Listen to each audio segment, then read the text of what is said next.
The lord. దేవుని పరిశుద్ధ నామానికి మహిమ కలుగునుగాక.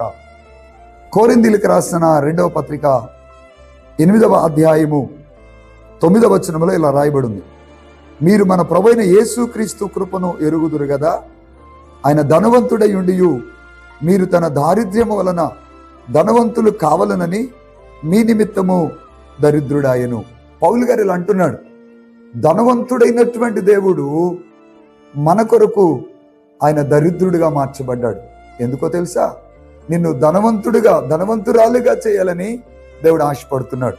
అంత మాత్రమే కాదు, ఆయన దేవుని స్వరూపమై ఉండి దాసుని స్వరూపమును దాల్చాడు. ఎందుకో తెలుసా? నువ్వు దేవుని సారూప్యములోనికి రావాలని.